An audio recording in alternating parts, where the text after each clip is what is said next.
You're 22 years old, and before you've even had the chance to figure out your own life, someone places the future of an entire company in your hands. The room is silent. Every pair of eyes is fixed on you. The employees don't trust you. If you fail, this company disappears forever. But here's the strange part. More than 100 years from now, millions of people will know this company for Mario, Zelda, Pokémon, and the Nintendo Switch. Right now, none of those things exist. You're not running a gaming company. You're trying to save a business that sells nothing more than playing cards. To understand how you ended up here, you have to go back to 1889. You're walking through the narrow streets of Kyoto, Japan. The air smells of fresh wood and ink. Inside a tiny workshop, your hands carefully paint every single playing card by hand. One mistake wastes precious money. One good deck might feed your family for another week. You give your small company a name: Nintendo. At the time, it doesn't sound important. It's just another tiny business trying to survive. You have no idea that you're creating one of the oldest iconic companies the world will ever know. Years pass. Your cards become popular across Japan. Business is steady. Life is comfortable. Then the world changes. New forms of entertainment appear. People's habits begin to shift. The product that once built your company slowly becomes the thing holding it back. You watch the numbers. Sales stop growing. The future you've always counted on suddenly feels uncertain. That's when a terrifying thought enters your mind. What if playing cards aren't enough anymore? You could ignore the problem and hope things get better. You could sell the company while it still has value. Or you could risk everything searching for something completely new. Most people would choose safety. You don't. Because deep down, you believe Nintendo wasn't created just to survive. It was created for something bigger. You just don't know what that something is yet. So the search begins. Every new idea feels like another roll of the dice. Some look promising at first, then quietly fail. Money disappears, time disappears, confidence disappears. Every failure makes people question your leadership even more. They start wondering if the young man sitting in the president's office has already destroyed a company that survived for generations. Sometimes, you wonder the same thing. Then one afternoon, you notice something unusual. Not a businessman, not a famous inventor, just an engineer quietly working on a strange mechanical toy. It looks simple, almost too simple. Out of curiosity, you pick it up. You pull the handles apart, and suddenly the toy stretches farther than you expected. You can't help but smile. Then something clicks inside your mind. For the first time in years, you're not thinking about cards. You're thinking about fun. And that single thought is about to send Nintendo down a path nobody could have imagined. But before it changes the world, it's going to test you in ways you never saw coming. That little toy becomes a success, and for the first time in years, you feel something you almost forgot: hope. People aren't just buying products anymore. They're buying joy. You realize your company was never meant to sell pieces of paper. It was meant to create smiles. That changes everything. Instead of asking, "What can we manufacture?" you start asking, "What will make people happy?" It's a small difference, but it completely changes the future of Nintendo. You begin experimenting with new ideas. Some work, most don't. Every success gives you confidence, and every failure reminds you how close you still are to losing everything. Then another opportunity appears. A strange new technology begins spreading across the world. Video games. Most people dismiss them as a passing trend. Just another toy that children will forget in a few years. But you've learned something from every mistake you've ever made. The biggest opportunities usually look ridiculous in the beginning. So once again, you take the gamble.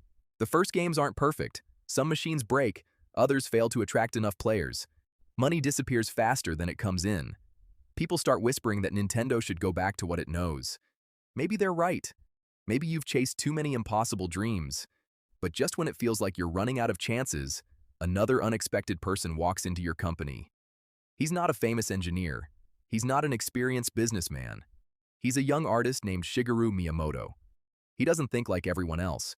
Instead of asking how to build a better machine, he asks a completely different question. What if the game itself tells a story?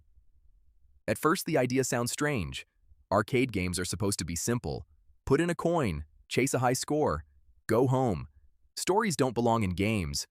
Or at least that's what everyone believes. You decide to trust him anyway. It's another risk. Another leap into the unknown. He sketches a giant ape throwing barrels, a man climbing ladders to save someone in danger. Nobody knows it yet, but that tiny character doesn't even have a proper name. He's simply called Jumpman. The game is released, and something incredible happens. Players don't just enjoy it, they remember it. They come back again and again because they care about the little character on the screen. Then someone has an idea. Give him a name, a simple name, Mario. You smile, but you still don't realize what you've created.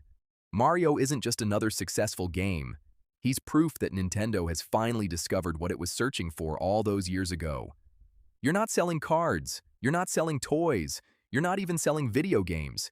You're creating worlds people never want to leave. But just as you begin believing the hardest days are behind you, the entire video game industry starts collapsing. Companies are shutting down, players are losing interest, experts begin saying video games are finished. If they're right, everything you've built is about to disappear with them. And once again, Nintendo's survival rests entirely on the next decision you make. The experts are convinced the video game industry is finished. Stores stop trusting new consoles, parents stop buying them. One bad decision now won't just destroy Nintendo, it could bury the entire industry with it. You have two choices: play it safe like everyone else, or take one final gamble. After everything you've survived, you already know your answer. Instead of releasing another ordinary console, you focus on something far more important: trust. Every game carrying the Nintendo name has to feel complete. No shortcuts, no broken experiences. If players spend their money, they deserve something unforgettable. It's a risky standard because it slows everything down. But when families finally bring your new console home, they don't just find another machine. They discover Mario, then Zelda, then Metroid. Every game feels like an adventure waiting to happen. Little by little, people start believing in Nintendo again. And when people trust your games, they begin trusting your company. You keep asking one question. What makes people smile? A question that will lead to a portable system called the Game Boy. Experts laugh. They say the screen is too small. They say it isn't powerful enough. Then millions of people start carrying one everywhere they go. Suddenly, games aren't trapped inside living rooms anymore. They're in backpacks, on buses, and in school bags all around the world. Just when everyone thinks they've figured Nintendo out, you surprise them again. Pokémon arrives. Children aren't just playing a game anymore. They're trading creatures, battling friends, and creating memories that last a lifetime. Then comes the Wii. While every other company races to build faster, more powerful machines, you ask a completely different question. What if gaming wasn't about better graphics? What if it was about getting the whole family off the couch together? Once again, people say you're making a mistake. Once again, they're wrong. Years later, history repeats itself. The Nintendo Switch doesn't ask players to choose between gaming at home or gaming on the go. It simply lets them do both.